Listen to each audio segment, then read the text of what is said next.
high, cause some wishes are ready. Forget about it, goodbye. Hold on, we just saying hi. Find somebody, rise up. Weekdays, catch us live, somebody. Let's go. Good morning, everybody, and welcome to the Pascal Show. Good morning, everybody.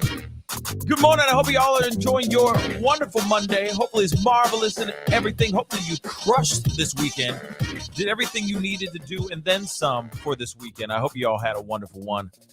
Mine was very productive. There was a lot going on in my neck of the woods.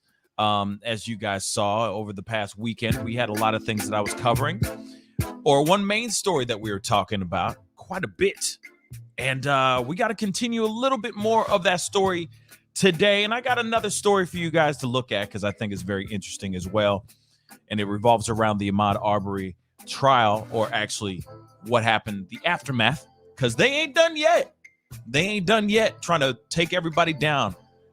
And rightfully so. We're going to talk about all those things and then some. So, of course, before we get all into this craziness and into our stories of the day, don't forget to hit that like button down below. Don't forget to crush that subscribe button. We are marching our way towards 50,000 subscribers. So if you got some time today, please crush that subscribe button. All right. And for those of y'all who do watch this show, share it. Let people know about this show. You know what I'm saying? Be really, really, really appreciated. Okay. Today I'm flying solo dolo. I'm going dolo right now, y'all. And that's okay. I'm excited about it. We got some things and we got some stories to talk about.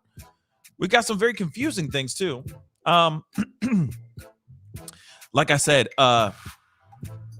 there's just some new information that's been popping off that honestly, you tell me if it makes sense, okay? We are going to get into that here very shortly.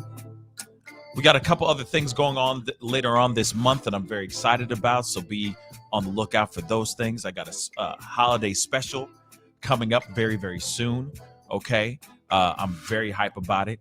It should be a really, really great show. Got a lot of really gifted and talented individuals being a part of it as well. So it's going to be really, really fun. So you don't want to miss that. Okay. But, you know, other things as time goes, you know how crazy the days go, right? One day you think it's going to be the week is going to go this way and it goes that way instead. So I'll keep you up to date on anything that's going on surrounding any of the stories that we have covered and then some. Okay.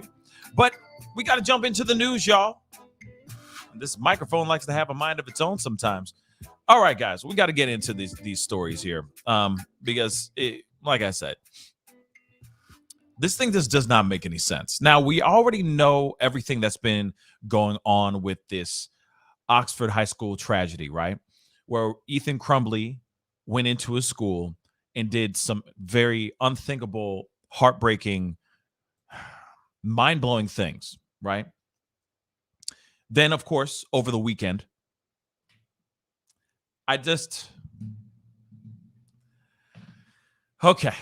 Then over the weekend, the parents, James and Jennifer Crumbley, went on the run. Allegedly.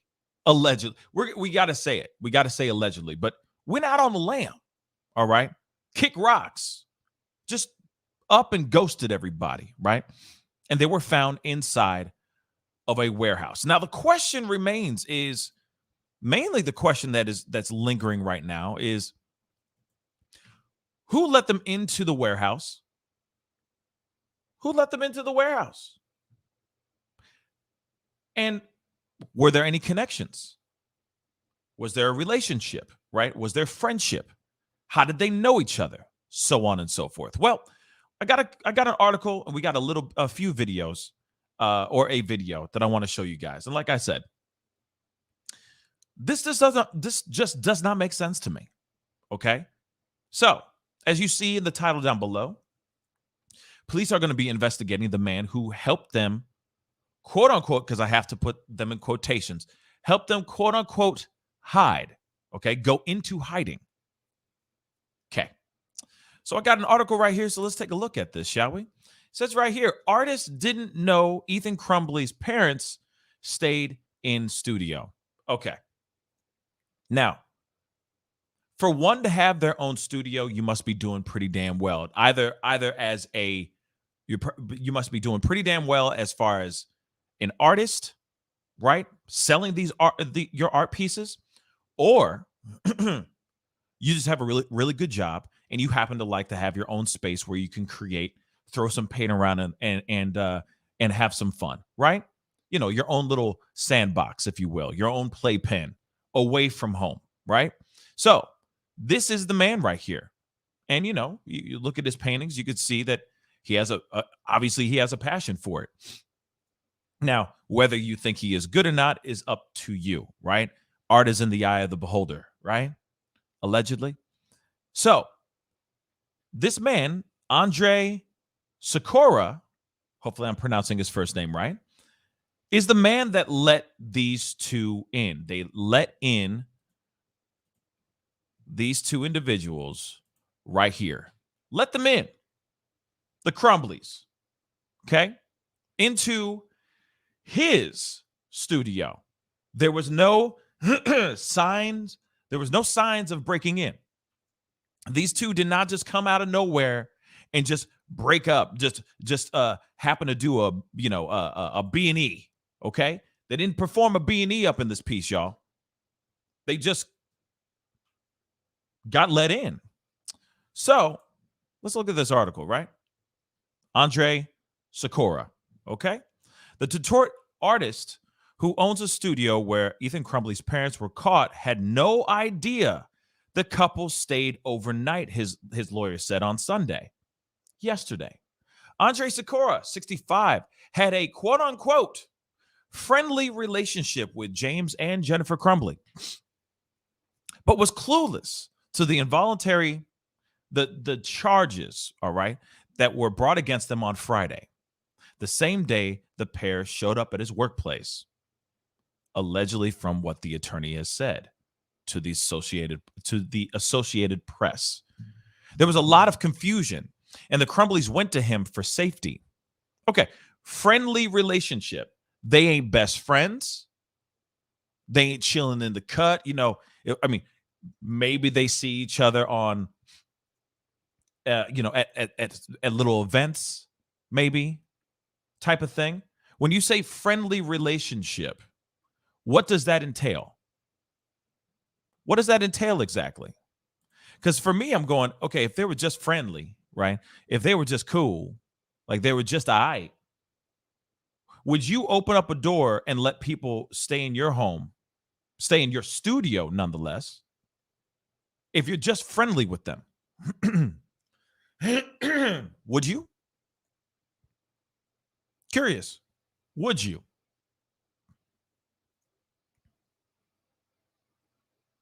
Yeah, Juanita, that should be an acronym. MIMS. Make it make sense. Straight up, MIMS. MIMS. Make it make sense. MIMS. Hashtag MIMS. So you're friendly with them. They come up. I mean, imagine this, guys. Imagine a world, right? In a world where you got the parents of a active shooter on high school grounds going crazy, shooting up a place, and you have said parents of said shooter, alleged shooter, knocking on your door, on your studio door. Now, that's all assuming that he was actually at the studio, right? Knocking on your door. Everybody in their mama already knows. Everybody in their mama already knows who these two are. Their face is plastered all over the globe, okay? Everybody's watching this. Everybody's tuning into this situation. It is a national tragedy, right?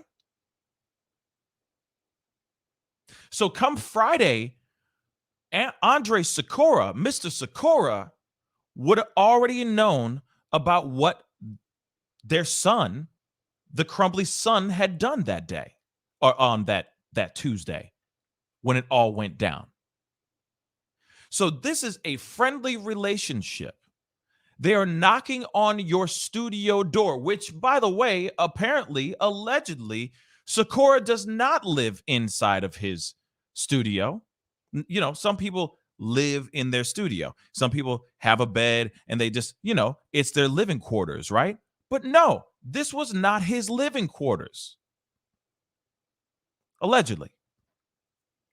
So he had to have gotten into a car or jump onto a bicycle or take a swift speed walk to his studio to allow entrance to James and Jennifer Crumbley.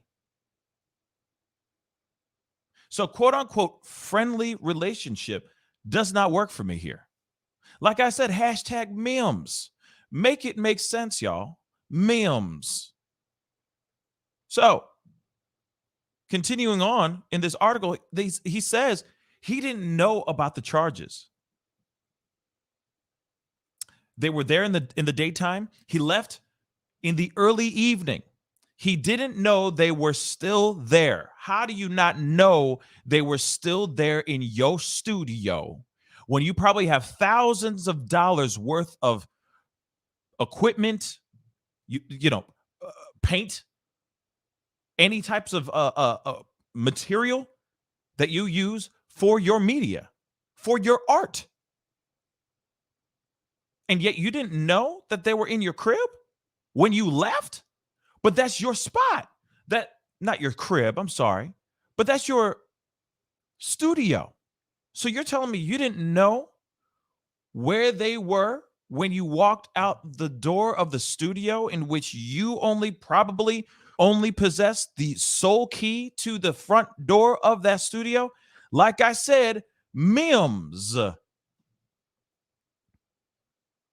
Memes. Make it make sense.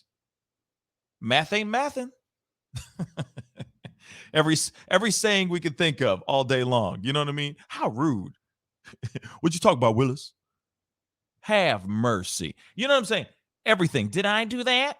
Everything, every saying I could think of right off the top. Okay? Just memes. Doesn't make sense. Okay? Like I said, doesn't make sense. Okay? Sakura reached out to the police Saturday upon learning of the parents' capture, according to Das, his attorney, and Oakland County Undersheriff Michael McCabe. The artist has not been charged and is expected to be interviewed by police this afternoon. Today, later on today, there will be a conversation with the Popo. And I'm sure it's going to be a very interesting one, no doubt. So we already know, of course, everything. Look at these wonderful mug shots. And I still think she has the mastermind look. Like, I don't know why, but in my heart of hearts, like deep down inside, I feel like she is the mastermind. And he just happens to be just along for the ride. Some people would say simp. Sorry for saying that, but maybe, you know what I mean? Whatever you need, dear. You know what I mean? Whatever you need, Jenny. I got you, Jenny. Got you, Jen. You know what I'm saying? Just saying. I know that's a random thought, but think about that. Okay? And we already know everything else about like the background story of them purchasing this firearm for their son's Christmas gift. Then the mama went out, had a mom and son day. Like, I'm sorry. Like, to me, it's like a mom and son day. To me, is like going out and playing some sports or going to some big video game space.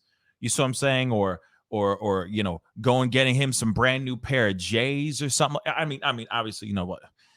Every kid has their own thing that they really like to do as far as activities, right? But when I think of like a mom and son day, I don't instantly think, let's go target practicing.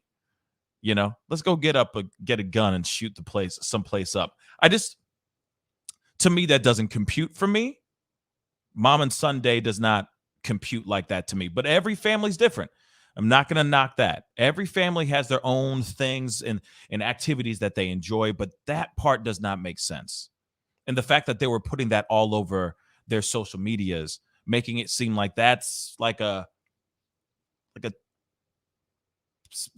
fully normal thing to do, I guess. You know what I'm saying? But then again, I've seen there's a lot of people out here that go shooting with their kids so that they learn how to use their guns and all that. But you put that out there saying that this is his gun. I don't know. Like I said, it's very, very strange. It's very, very strange. But like I said, going back to Andre Sakura, this man right here, okay? Obviously, it's a big-ass spot. It's a big-ass studio. But you're telling me that he didn't know that they were there when he left? They were locked away. They were in the basement of his studio, locked away. So you're telling me that he didn't know that they were there still when he left? Like it is the biggest,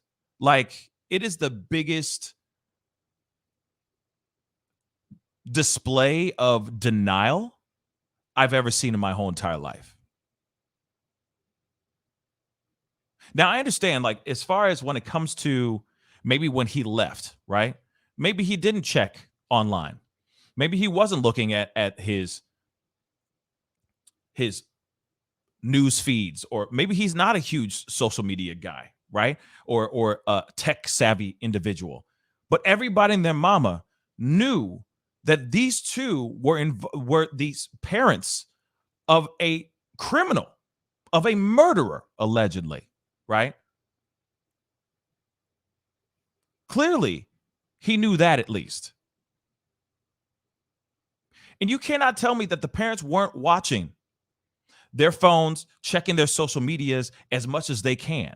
You see what I'm saying? Doing everything they can to find out what's going on, what new piece of information's out there. I'm sorry, but as much as somebody says, oh, I don't care about what people think of me and so on and so forth, when you have a son or a child that is involved with something, and he's killed a whole bunch of people, and your face and you and your partner's face is plastered all over everything, you are watching close. You are keeping close watch on your phone. You're checking Twitter. You're checking your Facebooks. You're checking every social media outlet that you actually are savvy to find out if there's more information out there. As soon as District Attorney DA Karen McDonald came out and said, hey, they're both being charged four charges each for involuntary manslaughter because they bought that gun for their son. You're telling me that they didn't know about that? So that same day, Friday day, they come up to the door of this man's studio, who he happens to have a quote unquote friendly relationship with. So he's not what? So they ain't tell me they ain't tight. So what? He was just in there painting away, listening to Mozart, just getting all passionately crazy on his canvas, and all of a sudden there's a knock on his door, and he opens up the studio door, and there they are, panicked, frantic, and saying, "Hey man, we had no other place to go to. We didn't know where else to go. Can you bring us in?" What? Does that make sense? Does that make sense? So he had no clue. Like I said, memes. Make it make sense. Hashtag memes. Because it doesn't make sense to me.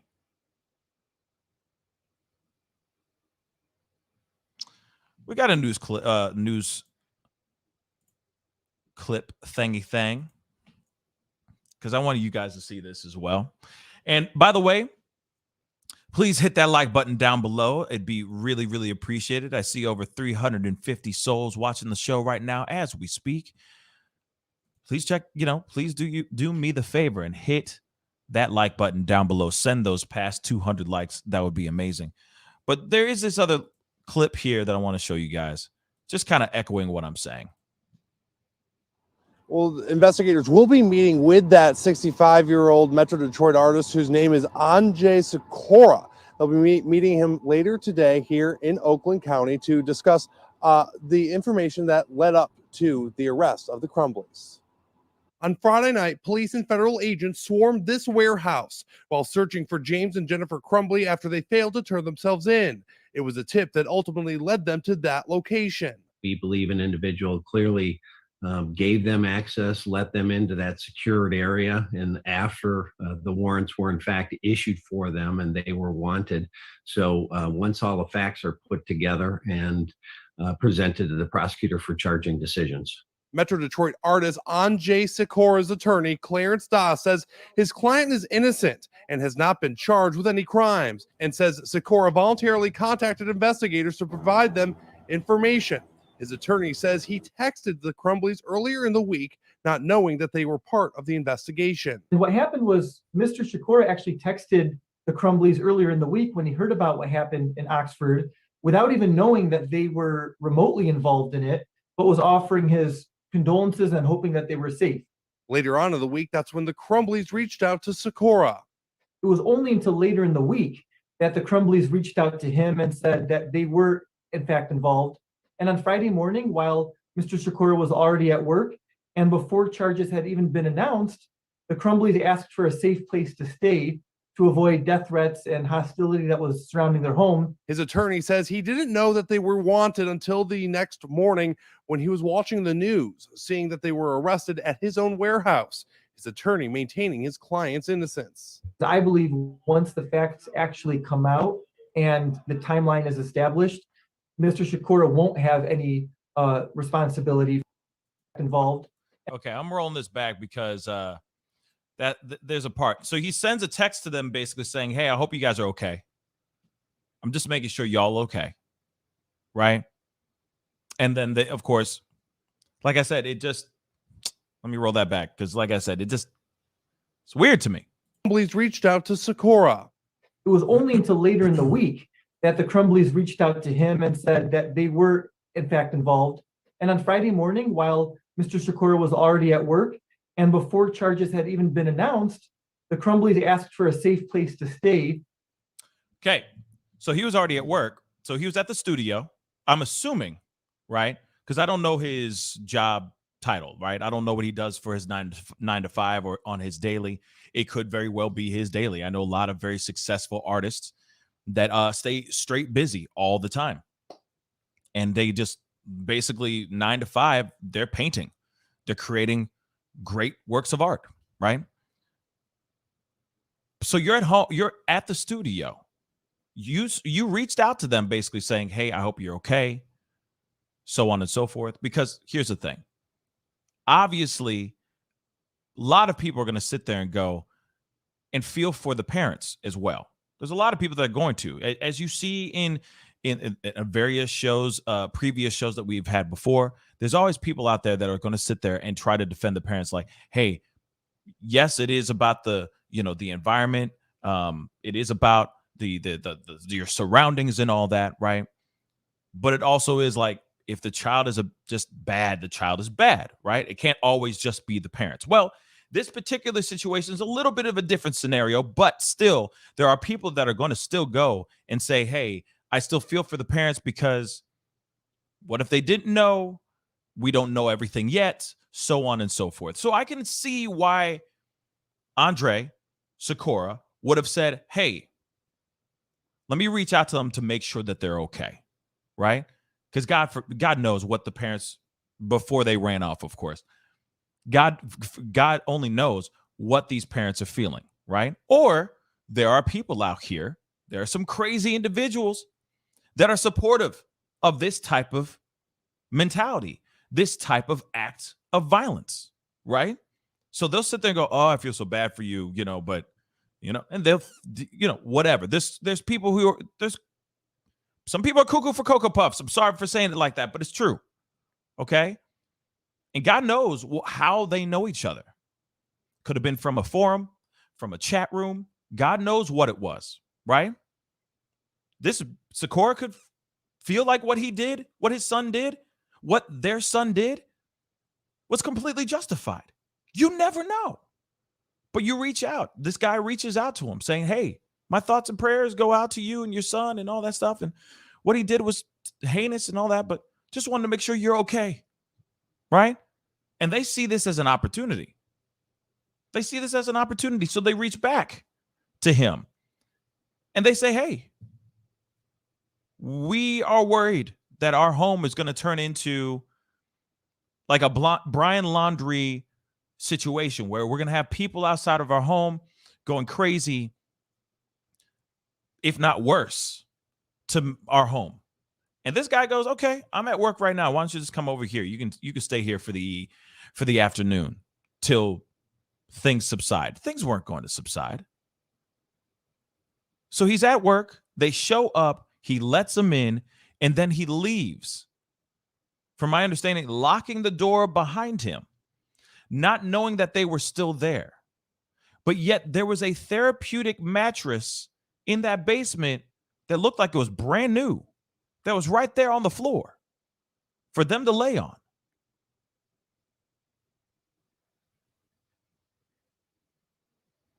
Like, if you really didn't know what was going on, then why would you even, I don't know. To me, I don't know about you guys, but if I was in this old man's situation, if I was in his shoes, I would do everything I can to stay out of it. Real talk. I don't care how, because here's the thing. If they have a friendly relationship, that don't mean a damn thing, in my personal opinion.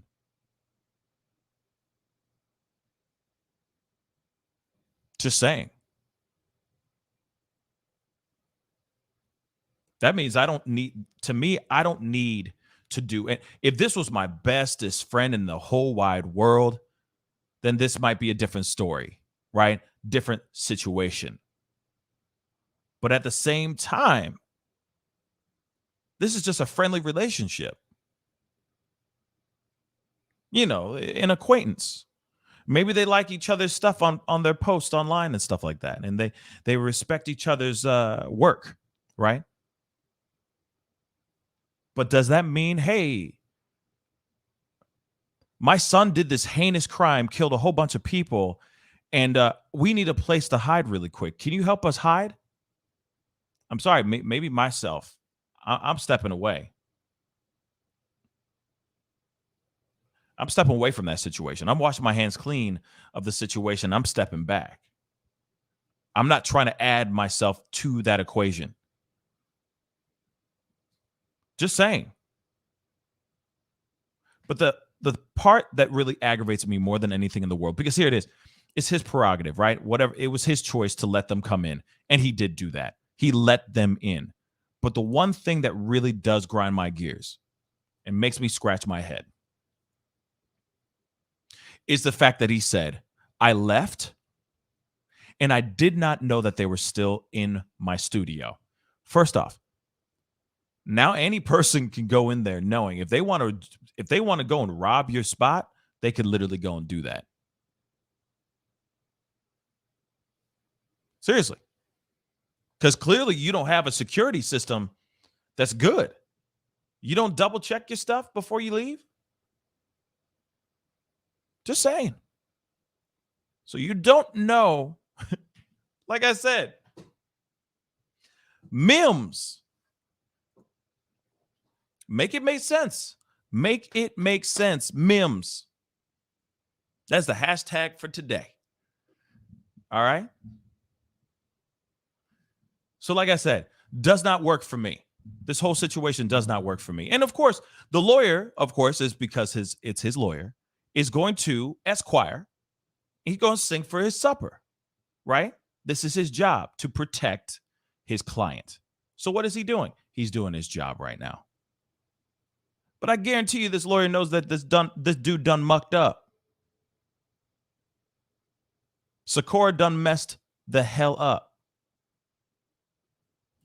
To avoid death threats and hostility that was surrounding their home, His attorney So they go and do this to avoid death threats and all that. And I get it. I get it. It's a terrifying time. I'm not going to sit here and say that I would know what to do, that I would have the perfect plan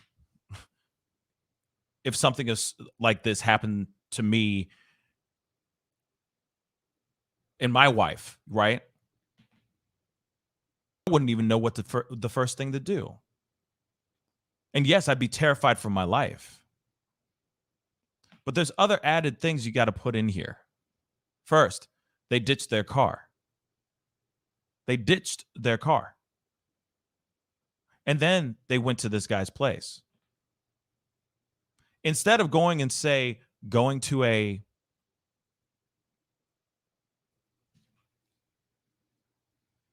instead of them going to like just some little rinky-dink motel and just hiding out there with their own car, because you see what I'm saying?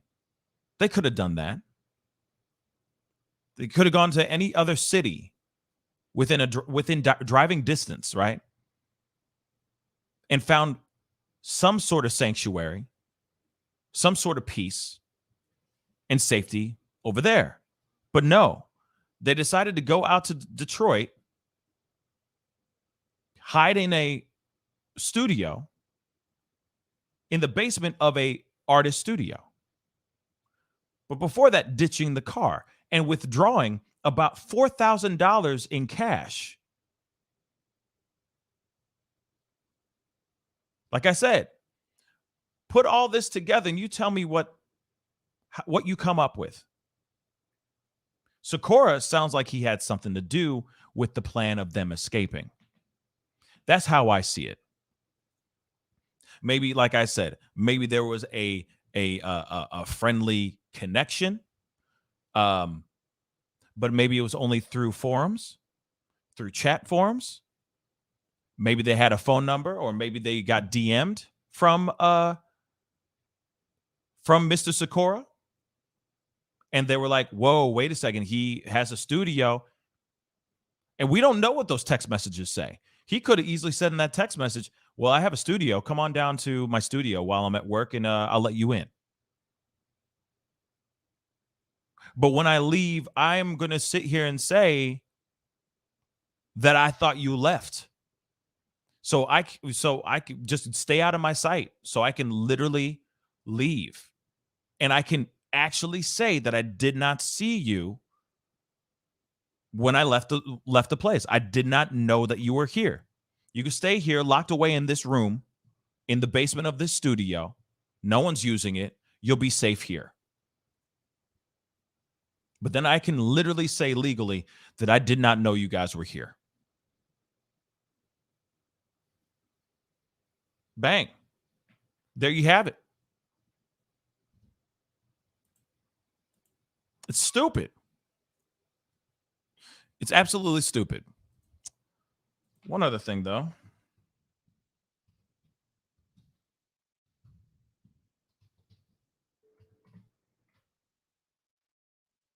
Another thing, though, that I wanted to pull up before I totally let it all go. Now, hold on. I wanted to hear the rest of that. He says he didn't know that they were wanted until the next morning when he was watching the news, seeing that they were arrested at his own warehouse. His attorney maintaining his client's innocence. I believe once the facts actually come out and the timeline is established, Mr. Sikora won't have any responsibility. And James and Jennifer Crumbley are being held here at the Oakland County Jail on a $500,000 bond each. We already know about that, but at the same time, this man didn't really know. And that's his story, and he's sticking with it, which I find very interesting. But like I said, there are so many ways that you can be in contact with so many different people because of being a part of certain chat rooms, forums, social media accounts that you follow, so on and so forth. I mean, look at our show. Look at our family, which has been growing exponentially over the past couple months, and it's been a blessing. And I thank you so much for that. But imagine if we were some sort of different type of show, and we were talking crazy ass ish all the time. Let's just say we were glorifying violence and all that stuff. Let's just say the antithesis of what this show really is, right? And y'all were friendly. I mean, shoot, I'm hearing stories where people are meeting up, like actually physically meeting, right? Friends of the show or friends of other shows that are actually physically meeting in person. Imagine like something like that happening, right? Where it's like, oh, we were friends on this guns rights website, so on and so forth. We got to meet up because we were in the same city or at least near each other. We grabbed a beer. We were chummy, moved on. Then you click and drag yourself maybe a year later. Things get really, really crazy.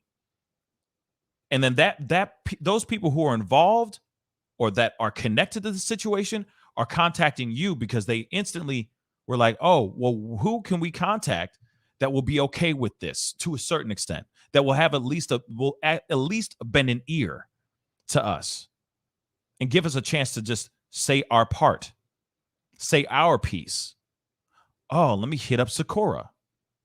We've talked about it a bunch of times. You see what I'm saying? We talked to him about all kinds of things. We've bonded. We've had that beer. Let me hit him up real quick and see what's good. And next thing you know, boom. He's sitting there going, oh, yeah. No, I understand. Come on. I know. I get it. It must be terrifying for you guys. Whatever your son did, you guys didn't do. So come over here. Let's go. Sit down. You're safe. You're safe here. It's fine. I'm not judging you. You're not the ones who held the gun. Your son did. Come on over here. That's literally what it feels like.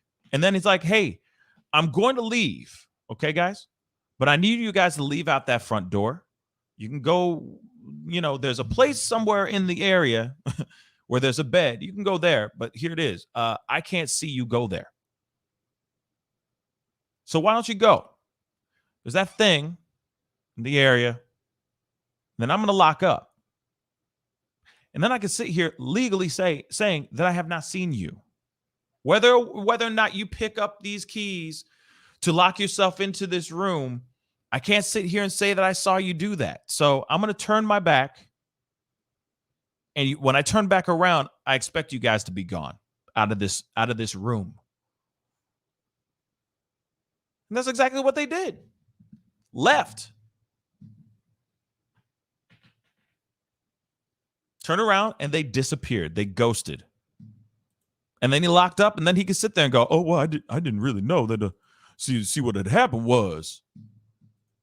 No. I didn't see them, stay. I didn't know that they stayed. Come on. Now, here's the thing. He might not get charged at all. And he could very well, just to play the other side of the fence, he could very well have been fooled. Completely fooled. He may have just been like, hey, I didn't know.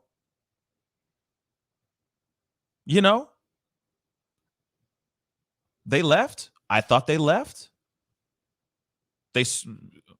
What they did when they walked out that front door, I did not know. I did not know what they had done. Right? So that could very well be it too, guys. That could very well be it. Let's just keep it real. But either this dude got finessed like a mug, okay, or he was in on this the entire time. Regardless, he gonna catch a charge. It may be small. Aiding and abetting, maybe. But we'll see. We'll see. But you know without a shadow of a doubt that those two were on the run. No person that is not on the run ditches their car, pulls out $4,000 worth of cash from ATMs, and hides out in the basement of a studio. Like I said, and I'll repeat it again. If they really were just worried about not getting harassed at home, right? Because we've all been watching we've all seen what happened with the Brian Laundrie case. People were outside their homes, outside the Laundrie's homes, right? Even the sister's home, harassing, screaming, disturbing their peace, right? God knows what could have happened in the front lawn of the Crumbleys' house, but we don't know that. I get it. They wanted to get away from that kind of stuff. I get that. But you go and you get a room. You go into a hotel, right? Shoot, not even a motel. You could have gone into a hotel and you would not have been bothered. You could have just been holed up in a hotel room. Dude makes 6 figures a year. He could have stayed at the Ritz, for crying out loud. And what would happen is people would have gone up to the Ritz and said, are the Crumbleys in this home, in this place, in this hotel right now? And that whole facility is not at liberty to give out that kind of information. So then they would have been safe. They would have been holed up in their hotel room, but that's it. They would have been away, out of harm's way in a way. Right? So there it is. Parents definitely were on the run, in my personal opinion. Parents were definitely on the run. And the fact, like I said, I'm not a fan at the fact that they got a $500,000 bail. But it has to be paid in full, cash, cold hard cash. Dead presidents, okay, not digital. Dead ass presidents, okay, both of them, $1 million cold hard cash. Nobody, I would assume. I mean, we are all somewhat happy with this, but in my personal opinion, it should have been like $1 million each, $2 million each, because I don't trust them. They were trying to run. They were successful for only a few hours. There was a full-on manhunt for them. The lawyers were basically saying, hey, no, they're coming. They coming. Stop. Stop with the manhunt. They coming. Bruh. They weren't going nowhere. Manhunt started and they found him inside the studio's basement, locked up. Now, if they really were on their way, like the lawyers are like, stop it. Stop with the manhunt. Stop. That's ridiculous. If they were really on their way to go get arraigned, they would have been in the car driving their asses to go get arraigned. But they didn't do that. You're telling me that they weren't on the run? I mean, it's just so stupid. It just doesn't. It's not working for me, baby. It's just not working for me. And that lawyer is like, stop it with the manhunt. I'm dead. I'm dead. I'm done. Okay. Just stupidity like a mug. Here's another piece that I found very interesting that we didn't get to cover yesterday, over the weekend. This is the information that they were trying to tell us on why they let why they let Ethan Crumbley back into school, why they let him go back to class after they had seen the drawings and all that stuff. This is so crazy to me. Okay. So accused Michigan shooter told school officials that the violent drawings that he was making were for a video game. That he was designing a video game. Pretty crafty, I'm going to be real. That is a smart move on his part. Very smart. Because it would have been like, well, I wonder if his parents helped him craft that excuse, or mama, actually. Remember the text message that he got from her after the first moment that he got caught looking up ammunition online on his phone. She said, well, it's okay, babe. Basically, just don't get caught next time. Right? LOL. Right? What if he got home and they had a little powwow, him and mama? Like I said, I think mama's the mastermind. I think mama's the crafty one. She probably would have been like, just tell him that you're wanting to design video games. And this is just, you were just looking up what type of artillery, what kind of bullets you use for certain guns for this video game that you're creating. That could be it. Or he's just very, very crafty, clever kid, and just pulled that out his ass out of nowhere. But this article says the accused Michigan high school shooter told officials that violent drawings he made ahead of his deadly rampage were for a quote-unquote video game. Just one day before the Tuesday shooting, an Oxford high school counselor and another staff member had talked to Ethan Crumbley after he was spotted shopping for bullets on his phone. The morning of the shooting that left 4 dead and 7 injured, they talked to his parents about drawings Ethan was making in class about these words. Okay? Apparently, this is what the superintendent reportedly wrote here. The student was immediately removed from the classroom and brought to the guidance counselor's office, where he claimed that the drawings were part of a video game he was designing and informed counselors that he planned to pursue video game designing as a career. This is what the superintendent said. So, Thorne told parents, at no time did counselors believe the student might harm others based on his behavior, responses, and demeanor, which appeared calm. Interesting.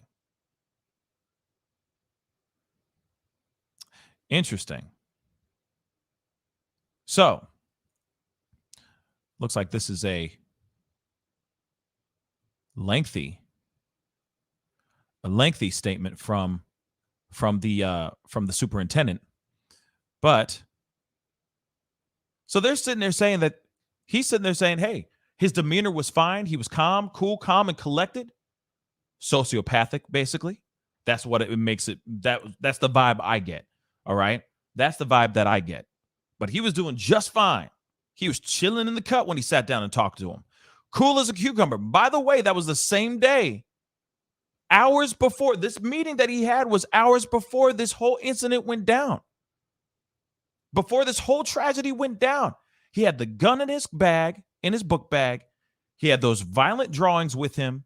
And he was talking to him like, hey, no, I was just planning on, I just want to make video games. And this is a video game that I'm designing, and so on and so forth. I was looking up those bullets online because I'm developing video games or video game ideas, and I want to be a video game designer when I grow up and all that stuff. Huh. Very, very interesting. So, right here says here on the morning of November 30th, a teacher observed concerning drawings and written statements that have been detailed in media reports, which the teacher reported to school counselors and the dean of students. The student was immediately removed from the classroom and brought to the guidance counselor's office, where he claimed the drawings were part of a video game he was designing and informed counselors that he planned to pursue video game design as a career. The student's parents were also called in. Because it was difficult to reach parents, the student remained in the office for an hour and a half while counselors continued to observe, analyze, and speak with the student. While waiting for the parents to arrive, the student verbalized his concern he would be missing homework assignments and requested his science homework. Interesting. Which he then worked on while in the office. At no time did counselors believe the student might harm others based on his behavior, responses, and demeanor, which appeared calm, sociopathic. In addition, despite media reports, whether or not the gun was in his backpack has not been confirmed by law enforcement to our knowledge, nor by our investigation at this time. While both of his parents were present, counselors, asked specific probing questions regarding the potential for self-harm or harm to others. His answers, which were affirmed by his parents during the interview, led counselors to again conclude he did not intend on committing either self-harm or harm to others. Let me read that part one more time. I want to highlight that too. His parents, which were affirmed by his answers, which were affirmed by his parents during the interview, led counselors to again conclude he did not intend on committing either self-harm or harm to others. One more time. His answers, which were affirmed by his parents during the interview, led counselors to again conclude he did not intend on committing either self-harm or harm to others. I wanted to highlight that piece. I think that's very interesting. So his answers, which were also given the thumbs up by his parents, said that he was concluded with everybody that, hey, he ain't going to hurt himself and he ain't going to hurt anybody. He's good. He's good. He's just a kid with a wild imagination. Right? Wrong. The student's parents never advised the school district that he had direct access to a firearm or that they had recently purchased a firearm for him. Oh my gosh, this is like the thicker than a snicker. Real talk, thicker than a snicker statement right here. I'm telling you, this whole dang thing right here, man. It's just not letting me highlight. There we go. The parents never advised the school district that he had direct access to a firearm or that they had recently purchased a firearm for him.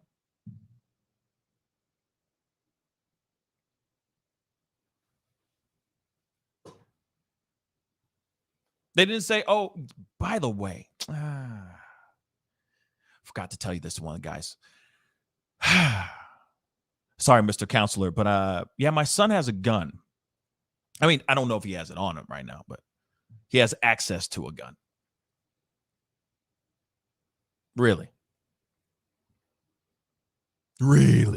I'm just saying, you parents were giving them the thumbs up like, he's fine.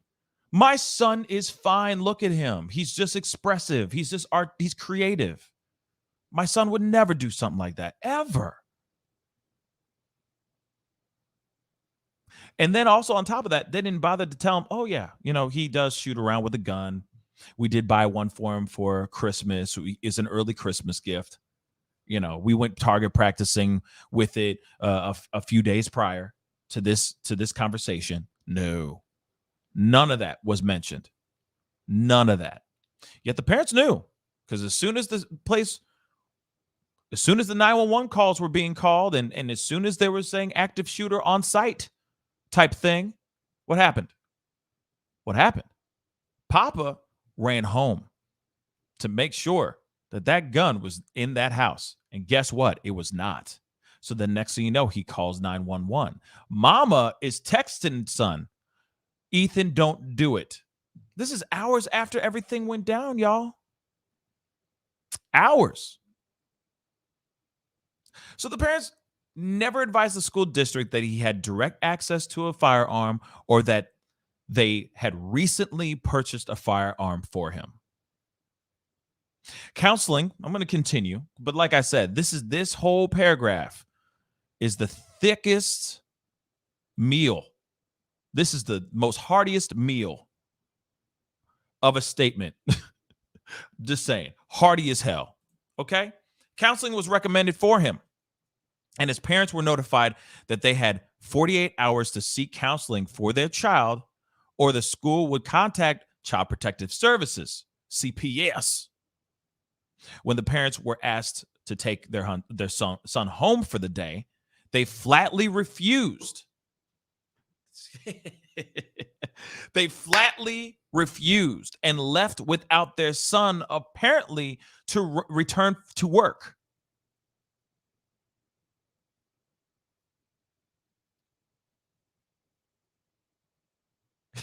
Ner, that's brilliant.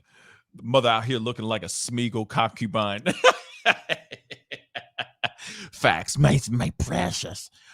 So Smeagol. So here it is. Sorry, I don't mean to laugh. That was funny. That caught me off guard. But seriously, I'm sorry. Woo, let's get back to seriousness.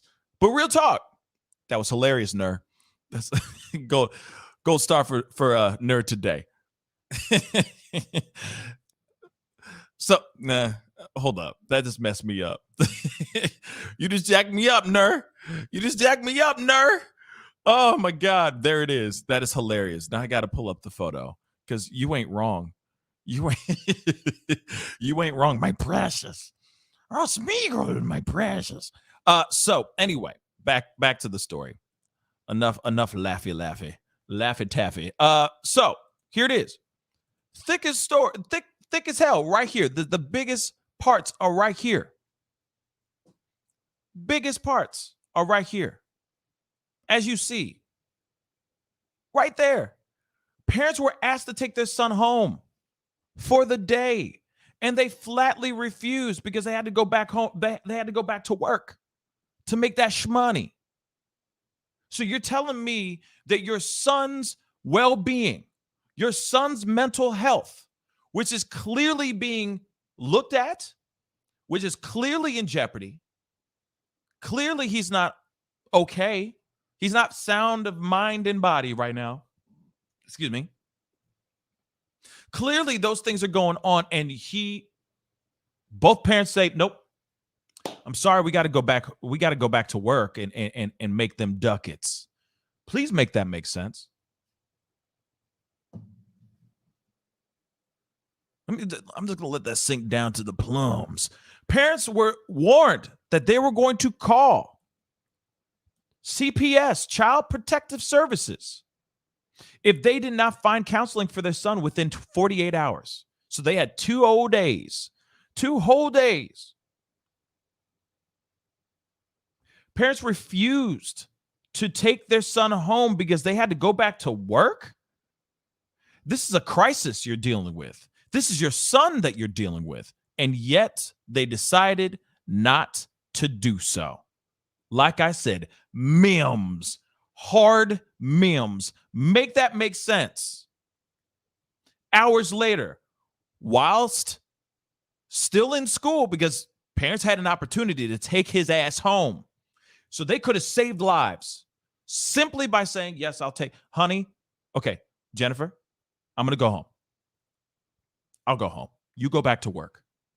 Okay? Like, from my understanding, just so you know, like, Papa got a six-figure a year job. Okay? He's an accountant or some sort for some company, right? He does his thing. He's making 6 figures a year, baby. All right? But then you also got the wife. You got Jennifer, okay? Who's a real estate agent, if I'm correct. Now, from my understanding, real estate agents kind of have their own hours. They make their own hours, right? So, not sitting here saying that it should have just been the mama doing this, okay? It's not all on the mama. But at the same time, if her schedule allots her to have this kind of freedom, why wouldn't the mama say, okay, I'm going to take my son home. I'm going to reschedule my appointments, my showings for today, because this is important. F that all. What about the papa? I have a crisis at home and I need to take care of it. And this is more important than my 6-figure a year job. I work at McDonald's to make sure that if that means I have to make sure my kid is okay. This is the well-being of your son, your seed, your blood. And yet you're saying you're refusing to take him back home because you got works to do.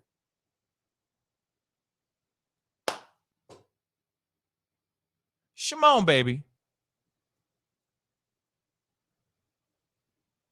Memes. Make it make sense. They don't care. They don't really care about us. They didn't care, man. They wanted to go back to work. Probably because home is probably hell. You never know. Maybe the dynamics at home is terrible. You never know. But they'd rather go back to their 9 to 5 than take their son home to make sure that he's okay. Now, so the only part that I say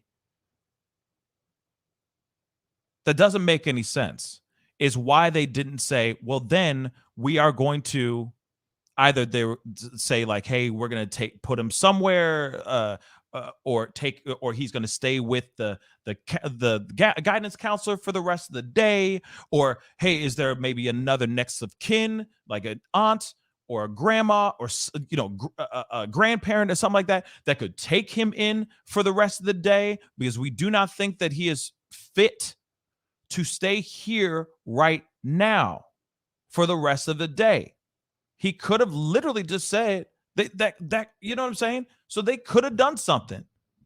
They could have done something, you know? But like I said, it's a trifecta of effed upness that's going on in this situation. A trifecta. Parents should have done something. The schools should have done something more. Shoot, even some of the students that knew about these things prior could have said something more as well. There was a countdown on the social medias. There was a countdown, baby. Kids knew about this prior, before this all went down. You saw the interview with me. One kid didn't even go to school because he felt like something bad was going to happen that day. Why, you ask? Because he saw the stuff that was going on the social medias. That was not just happenstance. That was not just like suddenly this kid had a hit of clairvoyancy, if that's even a word. Kid knew about this ish, y'all. Kids, plural, knew about this. It was it's a perfect storm of effed upness, clearly. And the parents could have done something about this. Now, here it is. Given the fact that the child had no prior disciplinary infractions, the decision was made he would return to the classroom rather than sent home to an empty house. I get it if you have no other choice, but see what I'm saying is like, then you keep him in a room, you give him the classwork that he has to have for that day, and you keep close eye on this kid. Clearly, if you sit there and you're saying, why don't you take your son home? I mean, real talk, you're going, no, you take your son home. Why you need to take your son home right now? Like you do. You're already saying kid is not right. And you need to go find the proper counseling for him within 48 hours. And we need to see proof of that. And if we don't see proof of that, we call CPS on you, Child Protective Services, on that ass. So school was already saying, get the hell out. We need you go. We need you to go. We do not think he is fit to be here right now because of the violent imagery, because of what he was looking up online. Parents said no. They're like, okay, we'll just take him back to class. What? Make that make sense. These incidents remained at the guidance counselor's level and were never elevated to the principal or assistant principal's office. Wow. So it never went up the food chain. Never went up the ranks. This is the most fascinating statements I've ever seen. Very telling. So the principal wasn't even vetted, wasn't even up to date. Even the assistant principal didn't know what was going on. Didn't even go up the ranks, didn't even go up the food chain, y'all. Okay. While we understand this decision has caused anger, confusion, and prompted understandable questioning, the counselors made a judgment based on their professional training and clinical experience and did not have all the facts we know now, obviously. Our counselors are deeply committed, long-standing school members who have dedicated their lives to supporting students and addressing student mental health and behavioral issues. Okay, so and here it is. I get it. These guys are dedicated, right? They got long-standing They've dedicated their lives to helping these helping students and helping students with their mental health, making them go to the schools, the colleges that they want to go to, inspiring them to do some things. Okay, that's fine. Cool. Bet that. I'm with it. But you're telling me that what? So you see all these red flags, all of them. And I understand that like they're not going to know about the guns, and they're not going to know about his lifestyle outside of the school. But if you were really doing your due diligence, you're looking at his social media. You're looking him up. You're tastefully cyber stalking that student to make sure that who you're messing with. Like, it's like this. If you got a kid who's clearly in there and he's just a full-on stoner, right? But it's all alleged. And you don't know if he's really like heavily into drugs or not. Most of the time, you're looking things up. You're looking online to see if he's putting their lifestyle on the social medias, right? And of course, lots of times they are. They're putting out really cryptic statements, cryptic photos or images. You see what I'm saying? If they're really about that life, right?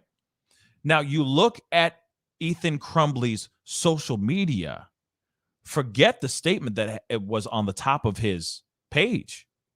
Forget that I am named, call me death or whatever. I forgot the actual phrase. But outside of all of that, you just look at his postings. Clearly, there's something disturbed within him. All of it's cryptic. All of it's disturbing images. And then, let's not forget the 2 posts that he had after. The most recent posts. Hey, look at the gun I got. 6 hour, 2022. Ask me any questions. You know what I mean? If you got any questions about this gun. And then he shows a bullet, a target from target practice. Look at this dope ass gun I got. So you see all this. Yes. I am become death, destroyer of worlds. Thank you, Jessica Moon. I am become death. That's what it says. I am become death, destroyer of worlds. And then it says, see you tomorrow, Oxford, or something like that. So forget that statement that's on the top of the thing, which is a dead giveaway. Okay? He has all these other posts all over this mug. So you're telling me that, back to this article here, you're telling me that they made a judgment, like this says, counselors made a judgment. Sorry, this thing is like on crack.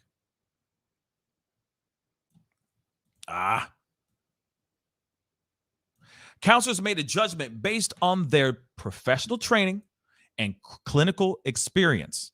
It did not have all the facts we know now. Here's the thing. You could have had more facts because he got brought in. You could have looked up some more stuff because you already had a red flag before, because the day before he was looking up stuff online. He was looking up bullets online. So you already were caught. You were already abreast to his actions and to the stuff that he was putting out. So you could have just been like, who the hell is this Ethan Crumbley kid? Let me look him up. Blah, blah, blah. Real quick. Bing, bang, boom. Takes 2 seconds. Now, whether his account is private or not, I'm sure there's ways to get around that. Okay? But you could at least look those things up just to see what this kid is all about. And in fact, the whole I am become death, destroyer of worlds, see you tomorrow, Oxford, or whatever that last line was, you can see that at the top. Even if it's private, you can see the information. It can say like influencer, check out my YouTube account, PayPal. Oh, here's my OnlyFans. You see all that stuff. You see the statements above. You just don't see the content. You don't see the photos. But just looking at that, you're going, wait a second. Whoa. And then you're bringing in this kid to find out what the heck is going on. You know what I'm saying? So there it is. Our counselors are deeply connected, deeply committed, long-standing school members who have dedicated their lives to supporting students and addressing student mental health and behavioral issues. So you're telling me if they have had a long-standing history of experience and all that, right? You're telling me all that stuff was not good, was not strong enough for them to sit there and go, no, your son needs to leave today. We're not letting him go back to class. I am so sorry. Put your foot down. At this point, you have more power over the parents, in my personal opinion, because now you're worried about the safety of everybody in the school. So instead of the parents saying, nope, can't take him, sorry, we got to go back to work. You're going, no, one of y'all is going to go off of work today then, because this kid is not coming here. He's not going back to class today. You take his ass home, and in 48 hours, when you have the right kind of counseling for him, then he can come back to school. But for right now, he needs to take a couple days off, or he just needs to take the day off. They just put their foot down. This kid would not have done what he have done. Or at least it would have prolonged this. Those parents would have been able to go back home, go through their belongings, go through their artillery of weaponry, and see if that handgun was still there. And if they noticed that the handgun was not there, then James or Jennifer could have gone up and confronted their son and said, hey, son, where's the gun I bought you? Is it in your bag? That could have happened, but that did not happen. Oh, and then also to add insult to injury, right? To add insult to injury, when the shooting did go down, Papa ran home. Papa ran home. Why? To see if that gun was there or not. And guess what? That gun was not there. But here's the funny thing. Papa had enough time to jump out of his work again. He had time today. Even though he didn't have time for his son to bring his son back home for the well-being of his son, to make sure his son is okay.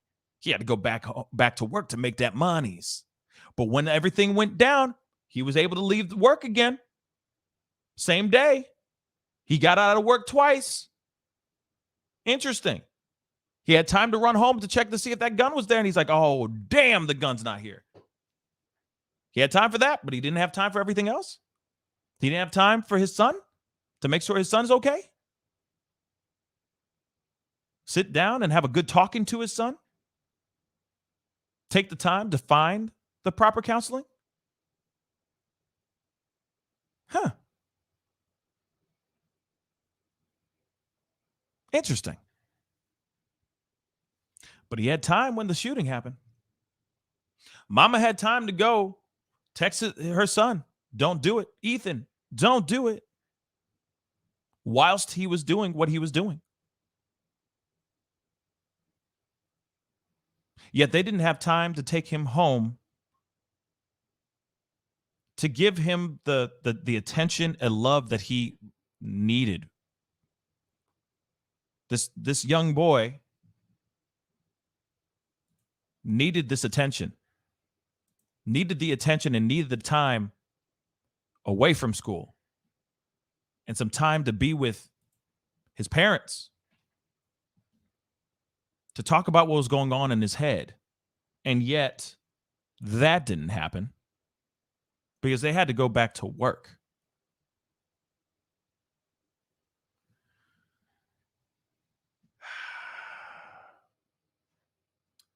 Zephyrus Collins, you know what? That's a very good question. I do not know.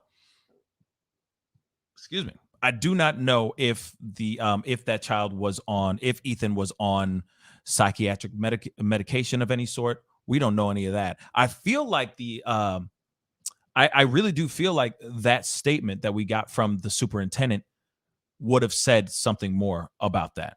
I feel like they would have said, okay, we understand that he was on some sort of, he had some psychiatric meds that he takes, or he deals with this, and this, or he he's battling severe this, or he's got that. We don't know any of that, but that's a very good question. None of that information was ever given, right? None of that information broke out here. All we know is what we know from this statement and, from what we've gotten from media. But like I said, y'all, parents had plenty of opportunity to stop this child from doing what they did, from doing what he did. There was an opportunity for this child to go home with at least one of his parents so that they can have a solid conversation with their son. And they refuse to do that. They flatly refuse that. But like I said, the day before, it's okay, son. Just don't get caught next time. Laugh out loud. So like I said, there was already red flags. And who's to say that there wasn't red flags before any of this stuff went down? What if they were emboldening him in his thoughts? What if they were encouraging him to do what he was thinking in his mind? What if like I keep saying, like in my heart of hearts, I really feel like the mama has a lot to do with this. I feel like Pops is like there, maybe he's just the person who pays the bills and occupies the space. You know what I'm saying? And he could very well be a bad apple too. But all I'm saying is, or be a part of the molding of his mind. But I just keep thinking, that maybe the thoughts that the mother had, right, were, and probably both parents were seeping into Ethan Crumbley's brain, and it was corrupting his thoughts, corrupting his mind. And it turned into this. But the fact that like I said, the fact that the school had, there were opportunities for this school to just let him out. And this is what I feel like it should be from this point on in general. I really do think that there should be a zero tolerance when it comes to any types of things, like when somebody's looking up artillery or guns, bullets online in class. That should be a zero tolerance. You should be, suspended for a day or something like that. Like instantly, if you're caught doing something like that on school grounds, there should be zero tolerance of that, right? Or if you're putting out and making drawings that are depicting heinous crimes, depicting violence, graphic violence to add, there should be zero tolerance for that. There should be no question. Sorry, Crumbleys, you're going to have to take your son home, period. Sorry if one of y'all has to go to, not go to work. What's more important? The well-being of your son or your job? We have zero tolerance here. Just like when it comes to fights. Both people are on the wrong. They don't even investigate into it even more. They just say there's zero tolerance. Both kids are going in detention, so on and so forth. For however long, whatever their punishment is, we have zero tolerance here. Sorry, kids, but them are the breaks. You want to put harm on each other? We have zero tolerance. We're not taking any sides. We have zero tolerance. So even when it comes to this, there should be zero tolerance on this. It should not be like, hey, let's sit down and talk to them and figure all this stuff. And I get the whole wanting to understand what's going on. But then after that conversation, even if he's sitting there going, no, I just really want to, I'm designing a video game right now, and I was just drawing out some ideas. Fine. Say that is the truth. Say that if that was the truth on another situation and another completely different human being, sure. But then they would have been like, hey, zero tolerance here, guys. I'm sorry. He was drawing certain things like this. If he wants to draw that kind of stuff, you draw that ish at home, my brother. You do not draw it and present this for everyone to see on school grounds. Do you know how many people are going to freak out? Or how many people would freak out if they saw that, if they caught a glimpse of that kind of imagery in their classroom? Zero tolerance. That's how it should be. That's how it should be. But it ain't. Not with them. I mean, they should.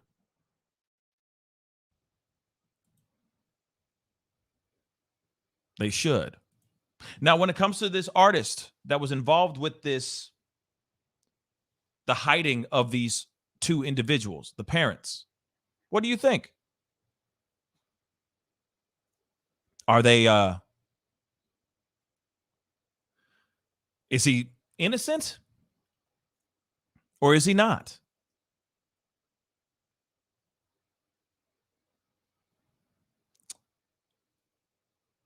I don't think he's innocent. Because like I said, I don't care how friendly I am, okay, with somebody. But if I had known that that person's son had gone off and done something, real talk, I'm not going and saying, hey, come on over here. You can hide out over here. I'd be worried about if I am, one, aiding and abetting, if I am trying to help, say, a possible fugitive, right? I would not be trying to help them out. No offense. I not trying to break anybody's hearts, but I'm not about to do that. I don't care if it's my best friend. I will literally say respectfully, I cannot help you right now. I am so sorry, but I cannot help you. I would love to help you, but I can't. Because this looks too strange. There's too many red flags popping up. Too many. And if I'm a part of this, I don't want to get arrested for something I didn't know I did or whatever. I would not be doing that. I'm sorry. So he's going to be charged, most likely, because he knew. Come on. He knew. But I'm sure he knows how to finagle the law to a certain extent. That's why he got his lawyer to speak on his behalf instead of him. And the other thing is, too, of course he calls the cops on the day that they get arrested, on the day that they're found, because he's trying to get in front of the situation. He's trying to get in front of the law before the law starts knocking on his door and arresting his ass. He's going, no, I didn't know that they were there. I just didn't know. Oh, my gosh. Lo siento. Didn't know. Bruh, you knew. Quit lying. You knew exactly what was going on. Okay? You know exactly what was going on. So I got another piece here. And this is another story. I just thought it was really, really funny, this story. And I figured this would be fun to pull up. It's another story that has to do with Joel Osteen. Have you guys heard about Joel Osteen? Okay, so if you don't know about Joel Osteen and the Lakewood Church, his mega church, right? I mean, this man makes millions of dollars. This is a multi-million-dollar industry this man has built. Okay, this man has so much money, I don't even know. He doesn't even know what to do with it, I'm sure. But in 2014, there was about over $500,000 that went missing, that was stolen from his home, stolen from the church. Okay. Now, what's really funny is that that $500,000, that's $600,000 that was missing, was found inside the walls of his Lakewood mega church. I'm not kidding you. We got to take a look at this. Shout out to Today. This is just hilarious. Praying for you. The inspirational messages pack his Houston church with thousands. But this morning, Pastor Joel Osteen in the spotlight with a money mystery. But I mean, it was just like unbelievable, the things he was telling us that they found in the wall. During his morning radio show, host George Lindsay took a call from a man who identified himself as a plumber who recently worked inside Osteen's Lakewood Church. The station, 100.3 in Houston, asked callers to chime in about interesting discoveries. There was a loose toilet in the wall, and we removed the tile. Well, they removed the tile. Went to go remove the toilet, and I moved some insulation away, and about 500 envelopes fell out of the wall. Envelope. 500 envelopes, like the bags. Okay. Bags of envelopes filled with checks and cold hard cash were stuffed behind the wall of a bathroom. Mims. Make that make sense, y'all. Make that make sense. Bags, y'all. Bags. By the way, I see over 600 souls. Wow, almost 700 souls watching the show right now. Please hit that like button down below. Crush it, destroy it, all that. And don't forget to hit that subscribe button, okay? Welcome to the roller coaster ride called The Pascal Show. And hit that subscribe button. Work on our ways towards 50,000 subscribers. Please do so. It'd be great to have you part of the Pascal Show family. Anyway, $600,000 worth of checks and cold hard cash were stuffed in envelopes behind a wall. Behind the wall of a toilet? Like, how does it? Mims. Envelopes full of cash, checks, and money orders. I went ahead and contacted the maintenance supervisor that was there, and I went ahead and turned it all in. The church confirmed the find in a statement writing, Sorry, I got to stop there. You know he capping. You telling me he took all five? You tell me he went and gave all 500 of them stuffed, 500 of them stuffed envelopes. He turned it all in. Capping. You capping. You know, for a fact, he probably took a couple, you know what I mean? Took a couple envelopes. I wouldn't blame him. I would too. If it's all cash, they don't know. Real talk, he capping. Full cap. He took that ish. You know what I mean? I'm sure it was 550 envelopes. You know what I mean? 551 envelopes, and he took off 51 of them. He's like, oops, those fell out of those just fell out of off the top of the bag. I forgot to bring them in, but you know, who's gonna notice? You know what I mean? an undisclosed amount of cash and checks were found, adding they notified police, but Lakewood has no further comment at this time. Of course they don't. Houston police wouldn't share how much was recovered, but did state Friday evidence from the recovered checks suggests this November case is connected to a March 9th, 2014 theft report of undisclosed amounts of money at the church. That money disappeared from a church safe. And while police launched an investigation, no arrests were ever made. With regular services planned for Sunday, police documented the evidence and left it with Lakewood staff, but called the case an active investigation. Of course it's an active investigation, right? Because 7 years ago, right? About 7 years ago, you had Joel Osteen and his whole mega church team saying that over $600,000 worth of monies, of donations, I'm assuming, tithing, okay, is gone. That just disappeared, right? Now, this money is stuffed in the wall of a bathroom, which we will get into here in a second. But Joe Osteen also conducted a fundraiser in 2014 where they raised millions of dollars. I mean, they doubled, if not tripled, what they had first lost. Okay, they gained what they had, like they gained what they lost and then some, allegedly, that they lost, right? $600,000 worth of donations and tithing and all that other stuff went missing. They did a fundraiser, made a whole lot more money, and now this $600,000 that was missing is now found 7 years later. Because 7 years ago, somebody took the time to go into the bathroom of the Lakewood church with this $600,000 worth of envelopes filled with cash and checks and stuff them behind a bathroom wall. Mind you, ripping out the wall first, removing the plumbing, because there's a toilet there, right? Or removing the toilet at least, right? And then putting a wall back up, stuffing the $600,000 in that wall.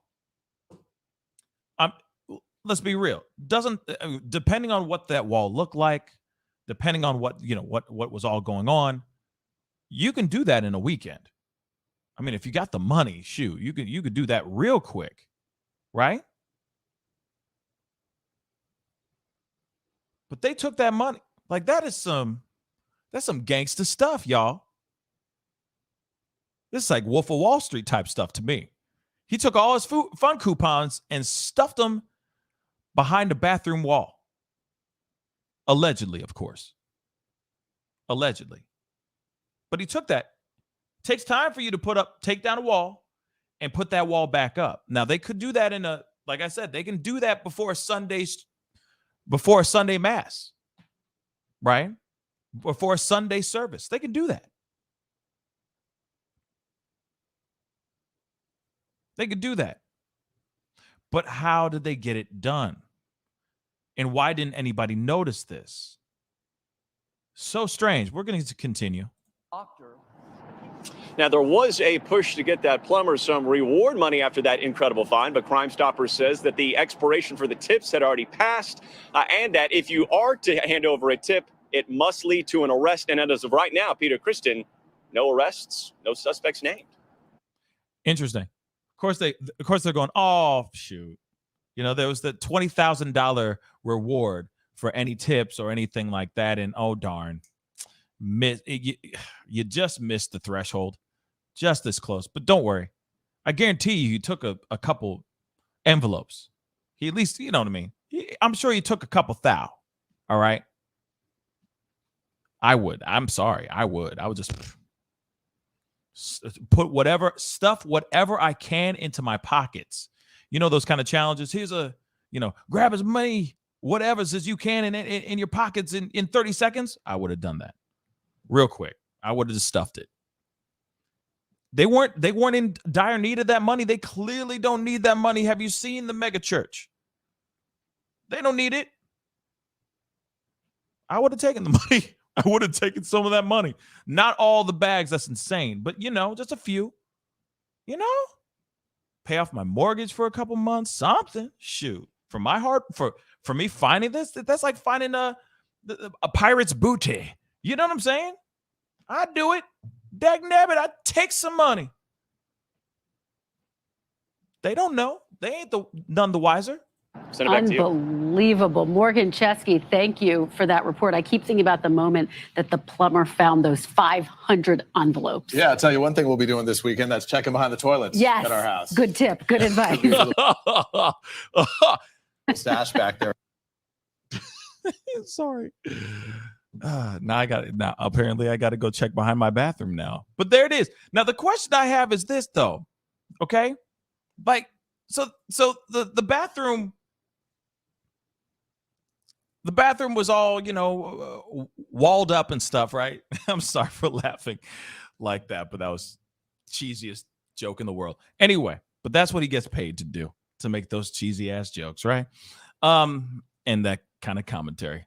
But anyway, we all don't live in a mega church, and we all aren't trying to hide money so the feds don't keep watching us. Let's just keep it real, okay?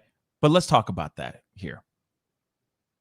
Why would they hide $600,000 worth of monies? Why would they hide that? What would make somebody go out of their way and say, we're going to lose this money. We're just going to hide it out. We're going to stuff it in a wall, and we're going to say that we were robbed. Why would you do that? Why would you stage a fake robbery? Now, court document says Joe took that money. But here's the thing. Technically, he didn't. It was in a wall. We didn't see. I mean, obviously, if you look at his stuff, you look at his home, his estates, his cars, right? I mean, he live in that lavish lifestyle. He's got private jets. He got a lot of his own stuff, right? A lot of his stuff he's able to just show off on and say, hey, here in my garage, you know what I mean? Here's my my Lambo. Here's my brand new McLaren. Here's my Ferrari. Here's my dope ass house that should be, that covers 3 area codes, for crying out loud, right? He has those kinds of things. So he's not, I mean, from my understanding, I don't know his financial situation, but I would think that he's not in dire need for cash, right? He's living in an abundance, as he would say. Oh, we're so blessed in the world. Count your blessings. Don't forget that Jesus loves you. Now, I'm not knocking anybody who's, a God-fearing or God-loving person. Nah. But these televangelist cats are very interesting, right? And this dude makes a lot of monies. So why would he hide out if he was the one to do this? Why would he hide $600,000? Why would he do that? What makes somebody want to do that? Now, I've heard this before, and I'll say it too. I like my pastors and my preachers poor. That's just me. You got your Creflo dollars, you got your, and then somes, right? You got all these televangelist cats that are out here that are like, ooh, I need a multi-million-dollar private jet because I need to get to spreading the word of the Lord to as many people as I possibly can. Now, I'm not knocking any person that is a part of that hustle. I'm not. Speaking the word is, and if you have that skill, can be an amazing thing. But there are a lot of wolves in sheep clothing. Let's be real out here that act like they are for the Lord, for the blood of Jesus, but they're really not. And then you look at somebody like this individual, Joe Osteen, and he has a whole thing that was straight up, like no lie, stuffed into the walls of his own church. So I'm going to say this again. I'm going to ask it again. What makes somebody stuff all that ish inside the walls of their own church? Was that stuffed away just in case of a rainy day? Are the feds watching and he didn't want to claim any of those monies? Any of them bags? And that steered them off their path? But why would you put it in the walls? Of course, they're going to get into an investigation. And we'll see if they actually get into an investigation. We'll see. But for me, y'all, I feel like there's something criminal going on here. Fraudulent going on here. Now, I'm not a financial guru, and I don't know any of the inner workings of a church, especially a mega church like that, a multi-million-dollar mega church. I don't know the inner workings of that. But you see all that stuff and you go, why? Why would you stuff all of the monies behind the WC's wall? WC is water closet. Sorry. Bathroom, AKA bathroom. Why would you put it behind the porcelain throne's wall? Interesting, right?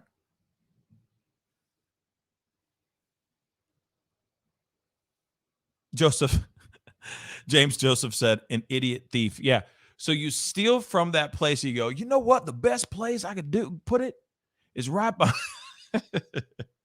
in the actual place that I stole it from's bathroom walls. Ain't no one gonna see that. But then how am I gonna get access to it? Damn. How am I supposed to? I'm perplexed. How am I supposed to get access to the $600,000 I just stole from Joel Osteen if it's stuffed behind these damn walls? Damn it. But that's exactly how it went down. Still $600,000 were found there. $600,000 were missing and $600,000 were found.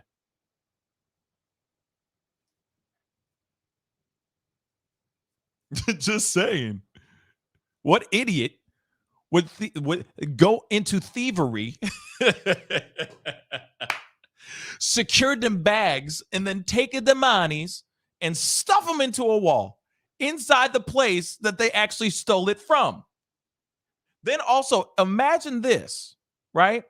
Rock with me on this. Imagine this. Even in 2014, when said theft went down, when said thievery went down, mopping my brow. When that thievery went down, they said bags, multiple bags. Do you realize how hard it is for them to walk out with bags filled with money? How do they do that? Shoot, taking the bags of money and even taking it down those stairs and then stuffing them into a wall behind a porcelain throne. Just saying. That takes a lot. It's a lot of effort. They said over 500 envelopes. So it's not like they were just, it's not like somebody ran down with stacks in their hands. Come on, man. They got bags. Shoot, if they had 500 envelopes stuffed with cash and checks, which is the equivalent of $600,000, even a trash bag would not be able to hold that type of weight. That thing would have ripped apart, and it would be multiple bags. You need multiple handfuls, right? Armfuls to run up and down the stairs to stuff it into a wall. Like I said, that takes a lot of work. So why would Joe Osteen give him the thumbs up of stuffing all of his blessings that have been bestowed upon me into a wall? Why would he do that? Mims. Hashtag make it make sense, y'all. How does that work?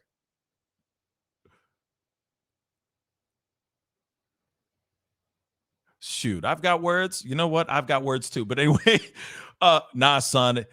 If I was that guy, I would have divided it between you, and me, and then some to the poor, pay bills, give your babies a great Christmas, and take care of people and you and me. Right. Okay? All mother-loving day. I'm just saying. Why dost thou steal, okay, from thy neighbor to stuff it into thy neighbor's bathroom wall? Explain this to me. Mims. And for a fact, I'm sorry if I was that plumber. Okay, I get it. Maybe he was around other people of staff. Maybe he didn't take any envelopes because he's in a church. And why would he take money from a church? But that's still money that was missing for 7 years. 7 years, y'all. I'd stuff some in my pocket. I'm sorry. I'd be like, whoops. 3 envelopes fell off. Sorry. Oops. That could have been 10 grand right there. Just like, bam, and just cash. Because the checks would not be good anymore. Those are all done. But the monies, we're talking about the monies, cold hard cash, man. Okay. I would have stuffed that stuff into my pocket. That's the money. That's the Crumbleys money. That's their bail money. At least one of them. They're like, that could have been ours. But no. The plumber did the right thing. I'll be honest. The plumber did the right thing. But what was he hiding? What is Joe Osteen? I'm talking about Joe Osteen, though. What is he hiding? Okay? What could he be possibly? What is he hiding? Like I said, why would you sit there, stage your own? Okay, this is all alleged. Okay? But rock with me. What makes one go, hey, we are going to do our own B&E. We're going to do our own theft. Okay, kids? Okay, fam? We're going to get together and we're going to stage our own B&E. And we're going to have over $500,000 just stolen from us. Make that make sense. What's the reason? So that he can quadruple that money in a fundraiser? Was there some big, huge mastermind behind this? Or was it really misplaced? But then my question is, how dost thou misplace multiple bags filled with $500,000?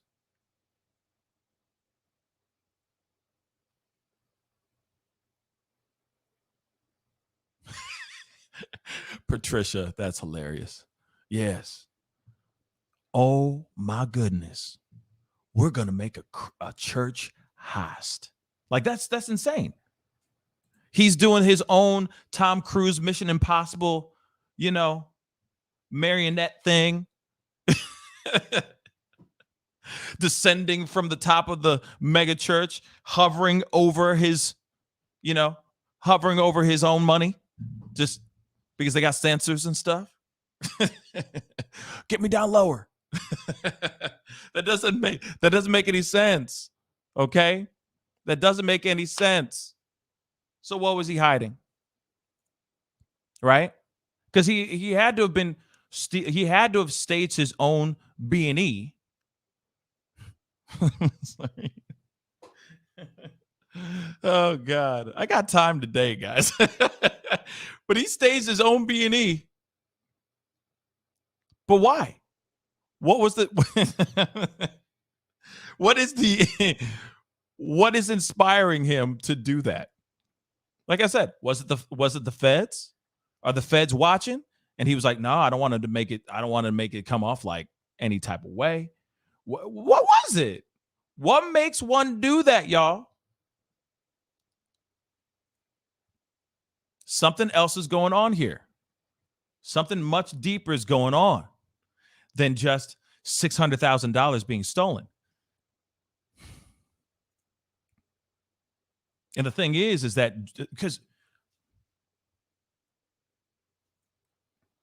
obviously it's not even a theft. It's misplaced. It's misplaced.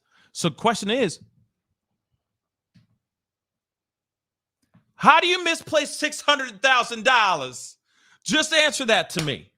How do you misplace $600,000 hairs? How? Bags, biggity bags. How do you steal? How do you misplace it? And for what benefit? Like I said, he walks into that room, whatever the room that is that they use to process all their monies, right? Because for a fact they got one of those, multiple money counters, I'm sure. There's a, you know what I mean? And he's walking in, he's seeing all this cash and checks and all that stuff. And he's like, hey, we need to take some of this. We need to put it away somewhere. We got to take $600,000. We got to move it away. And then the wife is like, well, honey, why? Why would you do something like that? I'm just trying to understand, honey. Feds are watching. They got to be. They got to be. Miss B-Town Hester, thank you so much for being part of the family. becoming a family member, thank you so much. Thank you so much for your support. I really do appreciate it. I know that there was another person that became a member as well. I missed that one as well, but thank you so much to both of you guys for being a member of the Pascal Show. There is that join button down below, so hit that join button, okay? Hit it, crush it as well. I do have my Patreon as well. If you want to support even more, go to patreon.com/the Pascal Show and support. But here's the thing. This is one of the biggest hustles in the world. I'm sorry. Like I said, because I know that there's some Joe Osteen fans out there. There's some televangelist fans out there. There are fans of the Lord out there, and I'm not knocking them. I'm not knocking it. I'm a fan too, okay? I'm a fan of the G-O-D as well, all right? I am. But at the same time, though, I know when I see a hustler. I do. And never underestimate the business of G-O-D. The business of G-O-D is, it prints its own money. It's printing money. Do you know how many people get hustled every single day on this stuff? Like I said, hustled. Because they are either looking for an answer, lost, felt led astray in life. And these particular preachers, these people come on and they build a business around speaking the word. Okay? And there's nothing wrong with somebody speaking the word. And there's nothing wrong with somebody being successful from speaking the word if they are really doing it in the best and most honest way possible. But a lot of these guys that are out here are hustlers. They're hustlers, y'all. They out here, they say all this stuff, but they practice or they preach, but they don't even practice what they preach. They're busy looking at the money. Too busy saying, hey, look at this dope whip I got. Look at this nice ride. Look at my private jet. I got this private jet that I need. Patrons, family, I need your support. If I need to get out there and spread the word of the Lord to as many people as possible, I can't ride in a Southwest Airlines. I can't fly Allegiant. I can't fly Frontier. I need the best ride possible so I can keep spreading the word of the Lord. And guess what? People who are so supportive will drop everything. They will skip a meal, skip a bill or two, just to make sure that said preacher gets exactly what he wants, because it's for what? The Lord. But this guy happened to turn his father's business, because it's a family business, and he blows this thing up because he's got the gift of gab. He's got the gift of speaking. A guy who was behind the scenes. He was shooting videos and stuff for the church. He was a producing videos. He was a videographer, a glorified videographer. And like the story of the reluctant leader, he finally took over his dad's slot and became Joe Osteen. And turned that church that he had into a mega church. You don't think during the process of, hey, I'm here to just speak the word, that he didn't suddenly just lose sight of what he was really there for? Because the money became way too deafening. You're making millions of dollars and you're getting everything. You're getting everything's at your fingertips. Everything you could ever think of is right there. Everything's a lot more accessible. You're getting interviewed by all these other people. You're becoming a household name. You're becoming one of the most successful preachers or televangelists out there. To me, I feel like the money takes over the word. And I think this is what happened right here. And I think he really did go, and he lied to his patrons. He lied to his family. He lied to his listeners. He lied to his devout audience and said, hey, we just lost $600,000. Knowing that whilst he's saying these things, and everyone's like, oh, my word, clutch my pearls. Where did $500,000 go? Well, honey, we're just going to have to raise more money.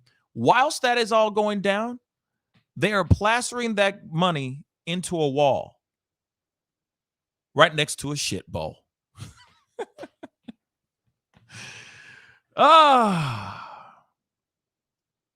And you tell me that this guy's pristine? I think not. There's no way on God's green earth that money was stolen from him and then stuffed into his own place.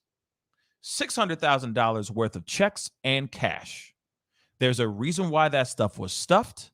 There's a reason why it was stolen, either because it was a federal thing, a tax thing, or he wanted to make more money. And he thought that by putting out this plea and pulling at the heartstrings of the vulnerable listeners and viewers and family members and patrons that he has, he knew he was going to quadruple that money. He did. But it was like, there's no point of pulling this money back out. We just made more than we expected. We doubled, if not tripled, our money. So just leave it in the wall. It's fine. Or he just forgot. Or he just plumb forgot about the money in the wall because of everything else that he's got going on. Like I said, this is an inside job. He staged his own B&E. And now he's going to have to go to the law and speak the truth. So we'll see what happens. We'll see what happens. This is going to be very interesting. I have a feeling he's going to be brought in on some charges. He's going to be catching some charges for sure. Or somebody else is going to take the fall. He's going to find a fall guy, which is probably what he's in the middle of doing right now. He's going to find a fall guy, and it'll be and that'll be the end of that. And he'll be able to still continue to preach the word and give hope to all his patrons and family. Like I said, sometimes power can be a very intoxicating thing. Let me take that back. Monies can be a very intoxicating thing. And we're definitely seeing this dude getting drunk. We're definitely seeing that. So now he's going to have to speak on it. And he's going to have to fess up on all the things that have gone down. I'm sure there's so many things he's dodged because he can write those things off. Now, the other thing is also, too, I got to put this in one more time, and I'll do it in the Joe Osteen way. Brothers and sisters, I just want you to know that karma's a bitch. And when we didn't open up the doors when that hurricane came through, we didn't allow anybody to come in and stay inside our mega church. I feel like the Lord is coming down now. And he's teaching me a lesson. Because karma is a bitch. Anyway, guys, that is the show today. I want to say a big thank you to all y'all for being on. You guys are incredible. Okay? If you enjoyed the show, karma's a bitch. Karma's a bitch. He gonna get his. Watch. The Lord. Okay? Hopefully you guys enjoyed the show. It was quite a roller coaster ride, but I had to leave it on a funny note. A little smile on all y'all faces. Okay? Don't forget you are blessed beyond your means. God has bestowed upon you so many blessings. So don't forget. Okay? Because God loves you.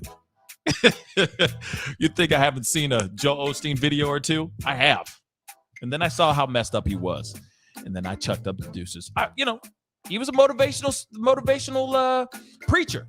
You know what I mean? Like anybody, everybody. You don't have to be a God-fearing person to be like, yo, I feel like I can get up today and kick today in the balls. Yes. Thank you, Joe Osteen. But then the thing that happened with the hurricane and then how he didn't open up the doors for people who were homeless happened. Bruh, he lost me at that. I was like, I don't want to listen to this guy ever again. This guy's corrupt as all get out. But anyway, before we get going, do me a favor, hit that like button down below. All right, send those likes all the way up. Love to see it go past 400 likes. That'd be amazing. That would really mean a lot, okay? All y'all souls that came in, I really appreciate it. And then, of course, for those of y'all who are just watching the show for the very first time, hit that subscribe button, baby. Hit that subscribe button, baby. Okay? Trust me, you'll thank me later. Anyway, guys, much love to all y'all. You guys are really amazing. Love all y'all's energy. You help my life. You help my world go round. So without you guys, I'd just be talking to a wall. So I appreciate you guys. Much love to all you guys. Thank you so much for the love on the Christmas tree. Zozo Bob, appreciate it. You know what I mean? We're trying to keep it festive and fun up in here in this piece. Y'all be blessed. Have fun today. Do something positive, okay? Hold the door open for somebody. Just do something. It's just simple. You know what I mean? Or like, hey, tell your loved one they look good today. They could look like they just rolled out of bed. Just say, hey, man. Hey, girl. Yeah. That's it. That's even the small, simple things, right? It's the simple things. Anyway, time to get going. Be good to yourselves. Be good to one another. And I'll see you guys very soon. This is the Pascal Show. Bye.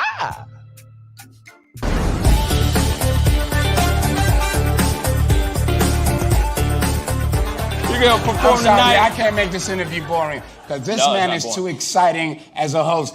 And I'm truly saying this, and if y'all can't do this, me and this man here is going to leave and go somewhere else where we can get some love. I want everyone in the building to say, I love Pascal on the count of 3. 1, 2, 3. Wow.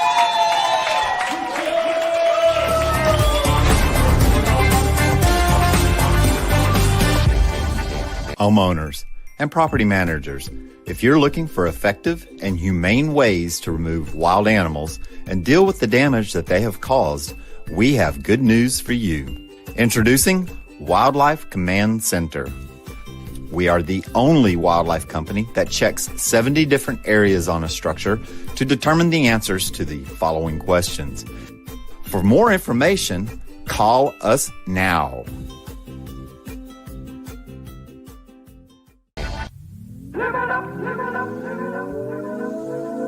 The Fur and Leather Center, providing the highest of fur